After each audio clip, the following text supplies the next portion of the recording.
நான் வந்து பாஸ்டமா அந்த குழந்தை பிறக்கிற டைம் எல்லாம் வந்து நிறைய பேரை பார்த்து நாங்க கொண்டு போய் கொடுத்தோம். ஒவ்வொருட்டையா எங்க குழந்தைய கொண்டு போய் கொடுத்தோம். ஒரு நாள் எல்லாம் பாத்தீங்கன்னா ஒரு வீட்டுல வந்து ஒரு 2 மணி நேரம் வந்து மூத்தவனை கொண்டு போய் அந்த குழந்தையோட வீட்டுல வச்சு அவங்களோட விளையாண்டு அப்ப ஜெபம் பண்ணோம். முடிச்சிட்டு இந்த குழந்தை இந்த வீட்டுக்கு வந்துருச்சு, இனி ஒரு குழந்தை இந்த வீட்டுக்கு வரணும் அப்படின்னு ஜெபம் பண்ணோம். அப்படி போய் அவங்கள சந்திச்சு குழந்தைய கையில கொடுத்தோம். ஆனா இன்னைக்கு இருக்கிற பொல்லாத உலகம் கிறிஸ்டியானிட்டில அப்படி இருக்குன்னு நினைச்சா அவ்வளவு வருத்தமா இருக்குது.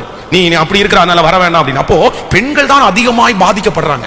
அவங்களுக்கு தான் மனசு வருத்தம். உடனே வீட்டுல இருக்கிறவங்க அந்த மல்லடின்ற வார்த்தையை சொல்றது, உனக்கு அந்த மாதிரி பாக்கியம் இல்லைன்னு சொல்றது, ரொம்ப காயப்படுறது பெண்கள். ஆனா ஆண்கள் வந்து காயப்படுறாங்க, வெளியே போகும்போது அவங்களுக்கு மறந்துருது. இல்ல ஆண்டவருடைய பிள்ளைகளை, ஒவ்வொரு ஆண் மக்களும் ஒவ்வொரு பிரதர்ஸும் கண்டிப்பா நீங்க அதற்காக முயற்சி எடுக்கணும். அதற்காக உங்க மனைவிக்காக ஜெபிக்கணும்.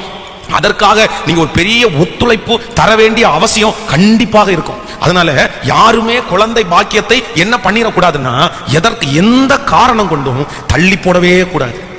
அப்படி தள்ளி போட்ட அத்தனை பேரும் உங்களுக்கு லேட் ஆகுது அப்படின்னா தயவு செய்து நீங்க வந்து இவன் ஜெபம் பண்ணுங்க, ஆண்டவரே என்ன மன்னிச்சிருங்க.